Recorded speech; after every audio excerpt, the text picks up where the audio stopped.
চায়নাতে একটা গ্রাম ছিল। সেই গ্রামের কাছেই একটা বড় মাউন্টেন ছিল, পর্বত। সেই পর্বতের চূড়ায় উঠলে তারা মনে করত যে আকাশের কাছাকাছি যত পৌঁছানো যাবে তাদের প্রেয়ার বা প্রার্থনা তত দ্রুত তাদের ঈশ্বরের নিকট পৌঁছাবে। এটা কিভাবে করা যায়? তার জন্য সেই মাউন্টেনের উপরে স্টেয়ার কেস বিল্ড আপ করতে হবে, সিঁড়ি বানাইতে হবে। তো কেউই এগিয়ে আসতে চায় নাই। তো তখন গ্রামে ঘোষণা করা হলো যে যে এই মাউন্টেনের উপরে একটা স্টেয়ার কেস বানাতে পারবে তাকে পুরস্কৃত করা হবে। দুইজন সামনে আসলো। একজনের নাম ছিল লিও, আর একজনের নাম ছিল ড্যান। লিও মাস্কুলার বডি, ফিটনেস বডি, সে পাথর বহন করে উপরে নিয়ে যাইতে পারবে, সে সিঁড়ি বানাইতে পারবে খুব দ্রুত। ড্যান, তার বয়স হয়ে গিয়েছিল এবং তার মাসেল অতটা ছিল না, এবং সে বলছিল যে আমি কাজ করতে পারবো কিন্তু খুব দ্রুত নয়। গ্রামের সবাই তার উপর হাসাহাসি করলো, বলছিল সে পারবে না। পারবে কে? লিও পারবে। তখন কি হলো, আস্তে আস্তে এক একজন পাথর নিয়ে যাচ্ছে। লিও একদিনে 10টা করে 20টা করে পাথর পর্বতের চূড়ায় নিয়ে চলে যাচ্ছে। ড্যান কি করলো, একদিনে একটা করে পাথর নিয়ে যাচ্ছে। একদিনে একটা করে পাথর নিয়ে যাচ্ছে। খুব কষ্ট করে সে নিয়ে যাচ্ছে। তত কষ্ট হচ্ছে স্বাভাবিকভাবে, যেহেতু তার বয়স হয়েছে। কিন্তু লিও এক একদিনে 10টা করে পাথর নিয়েছে, মোটামুটি অর্ধেক সিঁড়ি বিল্ড আপ করে ফেলছিল। পরের দিন সে ভাবছিল অর্ধেক সিঁড়ি তো বিল্ড আপ করেই ফেলছি, আমি একটু রেস্ট নিই বা আমি পরে দেখব। ঠিক আছে, যেমন কথা তেমন কাজ। গ্রামের মানুষজন তাকে প্রচুর অ্যাডমায়ার করতেছে যে না, লিও পারবে, লিওর দ্বারাই সম্ভব, তাই না? কিন্তু কেউ কিন্তু ড্যানকে নিয়ে এখনো কোনো কল্পনাই করে নাই। ড্যান কি করতেছে, এক একদিন একটা করে পাথর নিয়ে যাচ্ছে। লিও খাইতেছে, ঘুমাচ্ছে, তার কষ্ট হয়েছে, একটু রেস্ট নিই, থাক, পরের দিন পাথর নিয়ে কাজ করলাম। এবং সে চিন্তা করছে যে আজকে থাক, কালকে আমি আগের দিন যেভাবে করছি তার চাইতে স্ট্রঙ্গার ওয়েতে ফিরে আসবো। আমি তার চাইতে, কালকে যদি 10টা পাথর নেওয়ার কথা ছিল, আজকে আমি 20টা পাথর নিয়ে যাব। এটা লিওর মাথায় টার্গেট ছিল। বাট সে ছিল অলস, সে কাজ করতেছিল না। ঝড় বৃষ্টি বাধা বিপত্তি সব উপেক্ষা করে ড্যান কিন্তু মাস পেরিয়ে বছর পেরিয়ে একসময় সিঁড়ি বিল্ড আপ করে ফেললো। একদিন হঠাৎ ওই পর্বতের চূড়া থেকে আওয়াজ আসলো। সবাই ছুটে গেল, দেখতেছে সিঁড়ি বিল্ড আপ হয়ে গেছে। সবাই ভাবতেছে লিও তো বিল্ড আপ করে ফেলবে, কিন্তু গিয়ে দেখে যে না, এটা লিও ছিল না, এটা ছিল কে? ড্যান। সবাই তখন সারপ্রাইজড হয়ে গিয়েছে। কেন? কারণ কেউ কিন্তু ড্যানকে নিয়ে কোনো কল্পনাও করে নাই। তারা ভাবছে ড্যান পারবে না, ড্যানকে দিয়ে হবে না। বাট এখানে কনসিস্টেন্সি ম্যাটার্স। এই গল্পটা একটা চাইনিজ গল্প ছিল, লিও এবং ড্যানের, যেখানে কনসিস্টেন্সি তোমার জীবনকে সহজ করতে পারতো। তো এই গল্পটা বলার কারণ হচ্ছে, আমি মাঝে সেকেন্ড টাইমার দিন একটা পোস্ট দিয়েছিলাম যে তোমাদের কোথায় কি সমস্যা বা কি সমস্যা আছে একটু কমেন্ট করো, আমরা সেটা সমাধান করার চেষ্টা করব। তো তাদের মধ্য থেকে কিছু কথা বেশিই আসছে, সেই প্রশ্নগুলো নিয়ে আজকের সেশন। তো তার মধ্যে প্রথম কথা ছিল যে কনসিস্টেন্সি মেনটেন করতে পারতেছি না। এই উদ্দেশ্যেই গল্পটা বলা ছিল বাবা। আমি জিৎ বিশ্বাস, ঢাকা মেডিকেল কলেজ 4th ইয়ারে পড়তেছি, মেডিওলজির কেমিস্ট্রি ইনস্ট্রাক্টর। আমাকে যারা চিনো তারা তো ভালো, যারা চিনো না চিনে নিলা আরও ভালো হয়ে গেল। তো দেখো, এই যে গল্পটাতে আমরা কি শিখলাম বলো তো? লিও, ওর কিন্তু অ্যাবিলিটি ছিল, ওর কিন্তু ক্যাপাসিটি ছিল, বাট সে পারে নাই। বাট ড্যান, তার কিন্তু, মানে আমরা মনে করছি তার কোনো ক্যাপাসিটি নাই, বাট কনসিস্টেন্সি এইখানে তাকে সাহায্য করছে। অর্থাৎ কনসিস্টেন্সি মেনটেন করতে হবে। এখন তুমি মনে করতেছো পারতেছো না, কেন পারতেছো না আমি বলি। এটার মেন রিজন হচ্ছে, আমাদের একটা স্বভাব আছে যে সবসময় আমরা অলস অবস্থায় কাটাইতে চাই এবং সবসময় চিন্তা করি যে অল্প পড়ে বা কম সময়ে কিভাবে আমি বেশি জিনিস কাভার করব। বাঙালির স্বভাব তো এটা, রাইট? সো অনেক সময় মনে হয় যে আমরা যখন পরীক্ষা দিতে যাই, তুমি পরীক্ষা দিতে গেছো কোথাও, কোনো একটা অফলাইন কোচিং হোক, মেডিওলজির অফলাইন ব্রাঞ্চও নেওয়া হয়েছে ফার্মগেটে, সেখানেও অনেকে এক্সাম দিচ্ছ, প্লাস অন্য কোথাও এক্সাম দিতে পারো, প্লাস অনলাইন এক্সাম হোক। তুমি একটা এক্সাম দিছো, 2টা এক্সাম দিছো। প্রথম এক্সাম ছিল 50 মার্কের, তুমি পাইছো 45। দ্বিতীয় এক্সাম ছিল 50 মার্কের, তুমি পাইছো 30। তৃতীয় এক্সাম ছিল 50 মার্কের, তুমি পাইছো 25। অর্থাৎ আস্তে আস্তে তোমার মার্ক যখন কমতেছে তুমি হয়ে গেছো হতাশ, তুমি তোমার মধ্যে মেন্টাল ব্রেকডাউন হয়ে গিয়েছে, তুমি আর ওই মানে তোমার যে পাওয়ারটা ছিল, মেন্টাল অ্যাবিলিটি ছিল, সেটা তুমি আর কন্টিনিউ করতে পারতেছো না, তুমি কনসিস্টেন্সি মেনটেন করতে পারতেছো না। এটা রিজন আছে। সবসময় আমরা যেটা দেখি যে একটা এক্সাম যখন খারাপ হয় তখন কিন্তু মনের মধ্যে একটা কাজ করে যে না আমি হয়তো পারি না, আমার দ্বারা হবে না, মেডিকেল এক্সামে যে কী করব। প্রথম কথা, কনসিস্টেন্সি মেনটেন করার শর্ত হচ্ছে এই চিন্তাভাবনাগুলো, ওভার থিঙ্কিংগুলো ঝেড়ে ফেলতে হবে। আশেপাশে কে কী বলল, পাশের বাসার আন্টি কী বলল, বাবা মা কী বলল, বা আমার মাথায় কী আসতেছে, আমার দ্বারা হবে না, এই নেগেটিভ চিন্তাভাবনা সব ঝেড়ে ফেলতে হবে। কেন ঝাড়তে হবে? তুমি চিন্তা করো, এক্সাম কেন নেওয়া হয়? আমি তোমাকে একটা ভালো কথা বলি যে এক্সামটা কেন নেওয়া হয়, আমরা কোচিংয়ে এক্সাম কেন নিই? তোমাকে ভুল করানোর জন্যই নেওয়া হয়। বুঝো নাই? আমরা চাই তোমাকে এক্সামে প্রশ্ন দিব, তুমি এক্সামে অ্যাটেন্ড করবা, তুমি ভুল করবা, ভুল করার পরে ওই এক্সামের কোশ্চেনটা তুমি যেন বাসায় যে অ্যানালাইসিস করো, যেন বইয়ের ওই লাইনটা আমার পড়া হয় নাই, আমি ওই লাইনটা একটু পড়ি। অ্যান্ড এটা অ্যানালাইসিস করার ফলে কী হবে? আমাদের টার্গেট কী? দেখো, তুমি কোচিংয়ে ভর্তি হয়েছো কেন? মেডিকেলে চান্স পাওয়ার জন্য। আমাদের টার্গেট কি? তোমাকে মেডিকেলে চান্স পাওয়ানো। এখন আমি যদি ওই প্রশ্নটা না দিতাম তা তুমি তো ওই লাইনটা পড়তা না, বা তুমি তো ওই লাইনে তোমার গ্যাপ থেকে যাইতো, রাইট? তাহলে মেডিকেলে বাই এনি চান্স যদি ওই কোশ্চেনটা চলে আসতো, তুমি কি পারতা? পারতা না। সো এই চিন্তা ভাবনা করতে হবে যে আমি যতগুলা এক্সাম দিচ্ছি, যতগুলো প্র্যাকটিস এক্সাম দিচ্ছি, যে কোচিংয়েই এক্সাম দাও না কেন, আমি ভুল করি, হাজারবার ভুল করি, বারবার ভুল করি, আমি ভুল করে যেন শিখি, এবং এই শিক্ষা থেকে যেন ওই প্রশ্নটা দিয়ে আমি বুঝতে পারি মেডিকেল এক্সামে যেন ওই প্রশ্ন আসলে ভুল না হয়। সো আমাদের কনসিস্টেন্সি মেনটেন করার শর্ত হচ্ছে মনের মধ্যে পজিটিভিটি বিল্ড আপ করতে হবে। তুমি ভুল করছো, ওই কোশ্চেনটা দাগাও না, ওই কোশ্চেনটা অ্যানালাইসিস করো, আবার পড়ো, দেন আবার এক্সাম দাও, দেখো মার্ক ইনক্রিজ হয় কিনা। অবশ্যই ইনক্রিজ হবে। ঠিক আছে বাবারা? ওকে, এখন আসো, আমাদের কনসিস্টেন্সির ব্যাপারটা গেল। কনসিস্টেন্সি মেনটেন করার শর্ত হচ্ছে নিজের মধ্যে পজিটিভিটি বিল্ড আপ করতে হবে, যে তুমি বিভিন্ন মোটিভেশন পাইতে পারো, নিজের বাবা মার দিকে তাকাইতে পারো, কত কষ্ট করে তোমাকে মানুষ করছে, তাদের মুখে হাসি ফোটাইতে হবে, এই জিনিসগুলো মেনটেন করতে হবে। ঠিক আছে? তাহলে দেখবা কি কি মানে তুমি কনসিস্টেন্সি কেমনে মেনটেন করতে পারো। এরপরে দেখো, তোমরা অনেকে কোশ্চেন করছিলে, সবচেয়ে বেশি যে কোশ্চেন আসছে, পড়াশোনায় গ্যাপ হয়ে গেছে, তুমি কি পারবা কিনা, আমার দ্বারা সম্ভব কিনা, আমি কি পারবো। তো এই যে জিনিসটা, পড়াশোনায় গ্যাপ হয়ে গেলে কি করব? পড়াশোনায় যদি গ্যাপ হয়ে যায়, দেখো গ্যাপ সবারই হবে, মানুষ মাত্রই গ্যাপ হবে, গ্যাপ হবে না তা না। কেন গ্যাপ হবে আমি বলি। রেগুলার তো ক্লাস করতেছো, রেগুলার এক্সাম দিতেছো, একটা না একটা সময় তুমি তো অসুস্থ হবো, অসুস্থ হবে না তা তো না, তুমি তো মানুষ, তুমি তো আর রোবট না। তুমি অসুস্থ হইলা, বাসায় আত্মীয় স্বজন আসলো, অনেক সময় আত্মীয় স্বজন আসে প্রত্যেকের বাসায় কোনো না কোনো কারণবশত, আবার আনফর্চুনেটলি উপরবেলা না কারুক অনেকের পরিবারে অঘটন ঘটতে পারে, তাই না? অনেক কিছুই ঘটে, যার কারণে পড়াশোনায় গ্যাপ পড়েই যায়। আর সবচেয়ে বড় কথা, তোমরা হচ্ছ ইহজীবনের ফাঁকিবাজ। দিন যত যাইতেছে, জেনারেশন তত ফাঁকিবাজের দিকে যাইতেছে, এটা খুবই খারাপ একটা দিক। তো এই যে ফাঁকিবাজি করতেছো, গ্যাপ তো পড়বেই বাবা। তো এই যে গ্যাপটা পড়ছে, তো দেখো গ্যাপ পড়লে কি করা যাবে, এইটার উত্তর দিতেছি। তো এই যে ফাঁকিবাজিটা করছো, তাহলে এটা তোমাকে মেনে নিতে হবে যে তোমার গ্যাপ পড়ে গেছে। সো গ্যাপ যে পড়ে গেছে এটা তোমাকে মেনে নিতে হবে, এটা মেনে নিয়েই আগাইতে হবে। সো গ্যাপটা ফিল আপ করবো কীভাবে সেইটা আমি বলবো। তো তোমার যে গ্যাপ পড়ে গেছে এইটা নিয়ে আমরা কখনো ব্লেম গেম খেলবো না, হায় রে আমার যে ব্লেম মানে গ্যাপ পড়ে গেছে, আমি কেমনে পারবো, আমার দ্বারা হবে না, হতাশ হয়ে যাবো, আমরা এটা হব না। তো ফার্স্ট অফ অল, কখনো হতাশ হওয়া যাবে না, হতাশ হইতে পারবা না।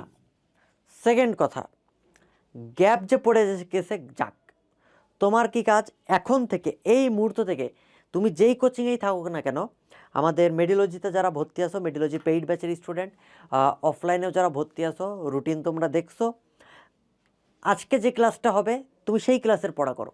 মানে প্রতিদিন রুটিনের পড়া রুটিনের সাথে আগাইতে থাকো, আগাইতে আগাইতে কোনো না কোনো দিন, অর্থাৎ শুক্রবার হোক বা বৃহস্পতিবার হোক, তোমার জন্য তো একটা গ্যাপ থাকবে উইকলি, তাই না? একটা উইকলি এক্সাম থাকে, তার জন্য, বা মান্থলি এক্সাম থাকে, প্রত্যেক মাসে একটা দিন বা সপ্তাহে একটা দিন কিন্তু গ্যাপ পাও তোমরা, প্রত্যেক সপ্তাহে একটা দিন গ্যাপ পাও। ওই যে একটা দিন, একটি দিন গ্যাপ পড়ছে, একটি দিন গ্যাপ, এই গ্যাপটা হবে আমার টার্গেট, এই গ্যাপটা হবে আমার টার্গেট। ওই দিনটাতে আমি ফিক্সড করব, এটা আমার জন্য ফিক্সড। এই দিনে আমি এই আমার যে পড়াশোনার গ্যাপটা সেটা ফিল আপ করবো। ঠিক আছে, আমাদের পড়াশোনার গ্যাপটা কোথায় ফিল আপ করবো? এই একটা দিন। সাপোজ যে আমি যেটা করতাম, আমার যখন পরীক্ষা থাকতো, তোমাদের টাইমে যখন অ্যাডমিশন ক্যান্ডিডেট ছিলাম আমি, প্রত্যেক শুক্রবার আমার জন্য ফিক্স থাকতো। প্রত্যেক শুক্রবারে আমি সকালে উঠতাম, ওঠার পরে আমি খাতা খুলে বসতাম যে আমার এই সপ্তাহে কোনগুলো পড়া হয় নাই বা কোনগুলো বাকি আছে, ওই গ্যাপগুলো আমরা ফিল আপ করার চেষ্টা করতাম।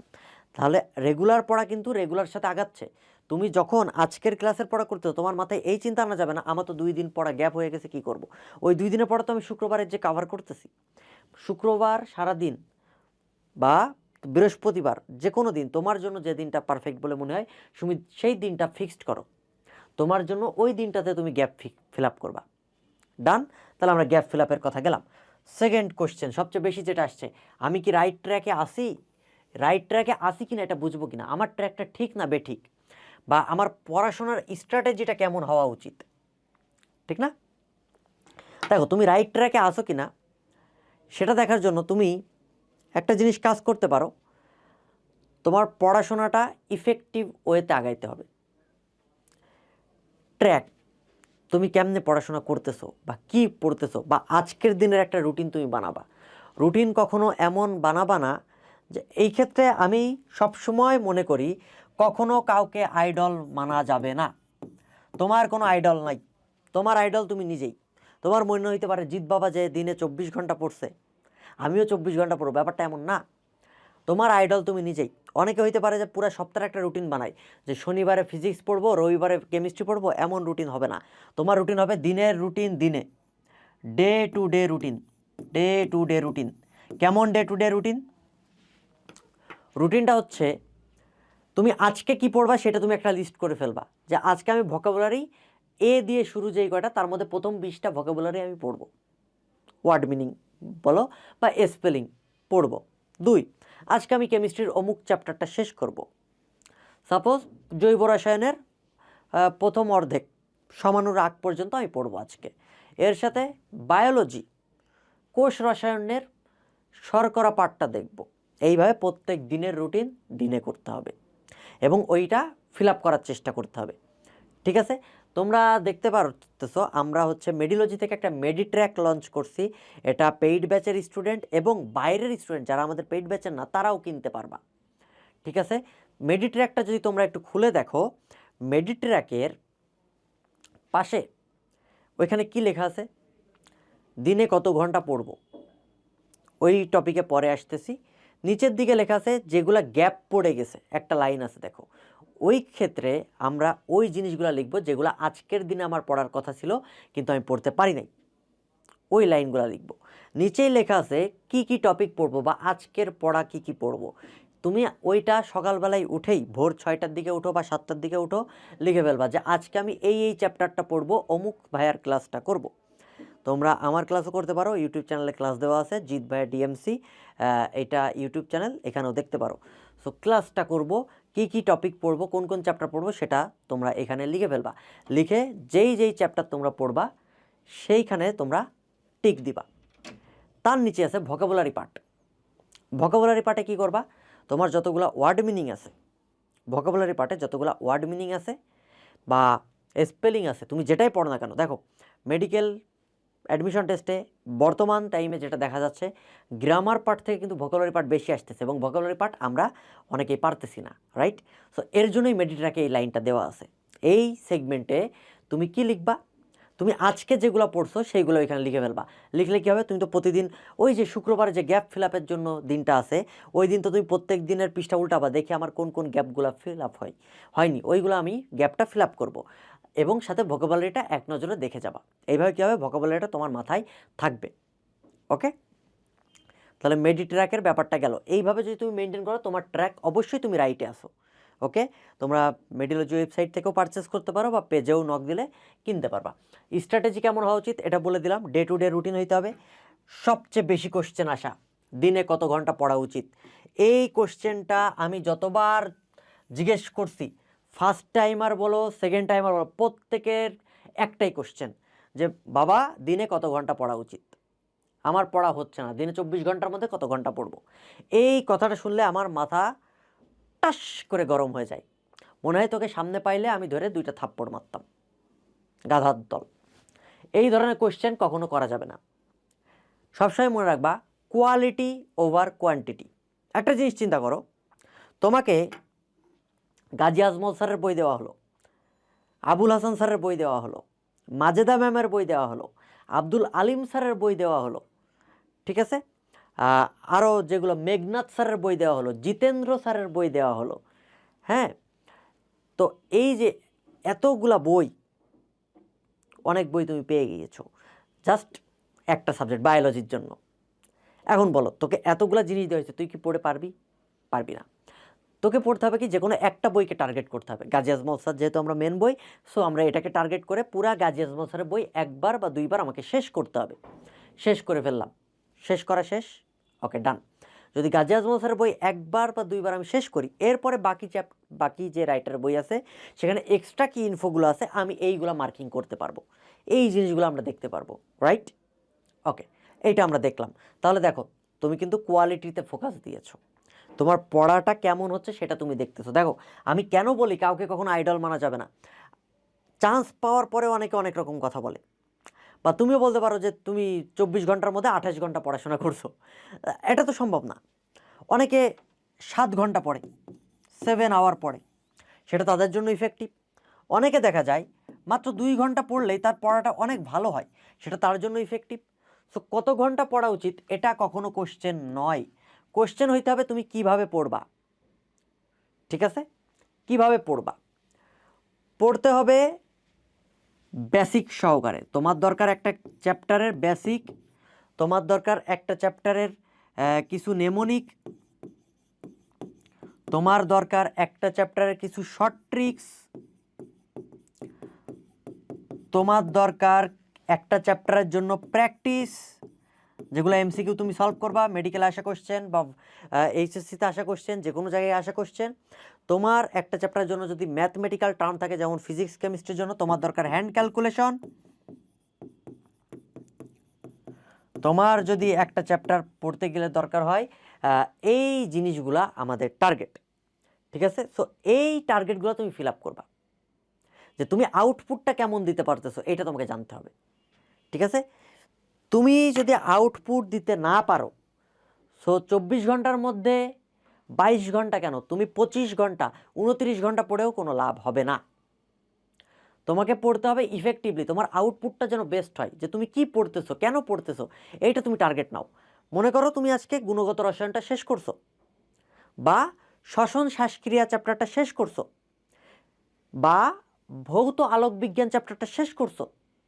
শেষ করার পরে তোমার টার্গেট হবে যে এই চ্যাপ্টার থেকে তুমি এমসিকিউ আসলে সলভ করতে পারবা কিনা। যদি তুমি পারো দেন ইটস ওকে, তোমার জন্য 1 ঘন্টাই এনাফ, তোমার জন্য 2 ঘন্টাই এনাফ। যদি না পারো তাহলে তোমাকে 7 ঘন্টা দিতে হবে, তোমাকে আরও 10 ঘন্টা এক্সট্রা দিতে হবে। সো দেখো, ওই যে লিও আর ড্যানের গল্প বলছিলাম না, কখনোই টাইমের দিকে ফোকাস করা যাবে না। এখনও হাতে হিউজ পরিমাণ টাইম আছে, তুমি তোমার গ্যাপ ফিল আপ করে একটা চ্যাপ্টার খুব ভালোভাবেই সলভ করতে পারবা, কমপ্লিট করতে পারবা। চিন্তার কোনো কারণ নাই বাবা, হতাশ হইস না, তুই জাস্ট কনসিস্টেন্সি মেনটেন কর। আমাদের টার্গেট কখনো কোয়ান্টিটিতে না যে 7 ঘন্টা পড়বো 10 ঘন্টা পড়বো, আমাদের টার্গেট কোয়ালিটিতে, যে আমরা কি পড়তেছি এবং আমাদের আউটপুটটা বেস্ট আসতেছে কিনা। এটা কিভাবে বুঝবো যে আমাদের অ্যাকচুয়ালি বেস্ট আউটপুট দেওয়ার ওয়েটা কি? যে একটা চ্যাপ্টার পড়ার পরে কি করতে হবে বাবা, আমি বারবার বলি যে তোমার দরকার একটাই জিনিস, রিভিশন। মনে রাখবা, যে যত বেশি রিভিশন দিছে তার আউটপুট তত ভালো, তার কর্মদক্ষতা তত ভালো। বুঝো নাই? তুমি যত বেশি রিভিশন দিবা তত তোমার জন্য বেটার, তুমি তত বেশি আউটপুট দিতে পারবা। দেখো, একটা চ্যাপ্টার তুমি যদি একদিন পড়ো, তা তুমি যতটা না পারবা একটা চ্যাপ্টার যে 10 দিন ধরে পড়ছে মানে 10 বার শেষ করছে, সে তোমার চাইতে বেশি পারবে, সে তোমার চাইতে ওই চ্যাপ্টারে বেশি জ্ঞান রাখে। বুঝছো? সো তোমাকে চিন্তা করতে হবে যে চ্যাপ্টারটা সুন্দর মতো শেষ করে একবার, দেন আমাকে বারবার রিভিশন দিতে হবে। কতবার রিভিশন দিব? অ্যাট লিস্ট, তোমাদের তো আবার মানে আমি যত বলি তুমি যতবার রিভিশন দেবে তত ভালো, কিন্তু তোমাদের তো আসলে একটা সিলেক্টিভ জিনিস বলে দিতে হয়, তোমাদের সিলেক্টিভ জিনিস না বলে দিলেও তোমরা শুনো না। সো অ্যাট লিস্ট আমার মতে তুমি 2 থেকে 3 বার রিভিশন দিবা। 2 থেকে 3 বার রিভিশন দিলেই এনাফ, আর লাগে না একটা চ্যাপ্টারের জন্য বাবা। সো এই যে রিভিশনটা দিতে হবে, ক্লিয়ার? সো এই জিনিসটা আমরা জানলাম। ওকে, তাহলে আমাদের রিভিশনটা দরকার, আমাদের স্ট্র্যাটেজি দরকার। সো তোমাদের যতগুলা কোয়েশ্চেন ছিল সবগুলাই আমরা চেষ্টা করছি কভার করার। আর যদি কারো কোনো কোয়েশ্চেন থাকে সেই কোয়েশ্চেনগুলোও তোমরা বলতে পারো। আর সবচেয়ে বড় কথা, এই যে ভিডিওটা যে বানানো হয়েছে শুধুমাত্র তোমাদের কথা চিন্তা করেই বানানো হয়েছে। যেই কথাগুলো বলছি এই কথাগুলো একটাও মিথ্যা কথা না, প্রত্যেকটা কথা লজিক্যাল, প্রত্যেকটা কথা সায়েন্টিফিক্যালি প্রুভড এবং এক্সপেরিমেন্টাল কথা। এইখানে আমি কোনো সুগার কোটিং করি নাই বা অন্যান্যদের মতো যে বাবা তুমি পারবা, এই একটু চেষ্টা করো, এই কালকে 2 দিন না। গ্যাপ আছে, গ্যাপের কারণে কি করতে হবে আমি এটা বলছি। আমি কিন্তু শুরুতেই বলছি তোর গ্যাপ আছে, তুই এটা মেনে নিবি। অসুস্থ হইতে পারি, যে কোনো কিছু হতে পারে, গ্যাপ আছে, এটা মেনে নিতে হবে। সো সামনে আরও গ্যাপ পড়বে, তুই যদি এখন থেকে ভালো না হয় সামনে আরও গ্যাপ পড়বে। সো হতাশ হওয়া যাবে না, তোমাকে লেগে থাকতে হবে, কনসিস্টেন্সি। সো তুমি লিও হবা না ড্যান হবা, এটা কমেন্টে জানাও যে আমাদের সবাইকে ড্যান হইতে হবে, রাইট? সবাই ভালো থাকো, সুস্থ থাকো, বেস্ট অফ লাক। সবাই একটা ভালো রেজাল্ট করে অবশ্যই জিৎ বাবাকে মনে করবা।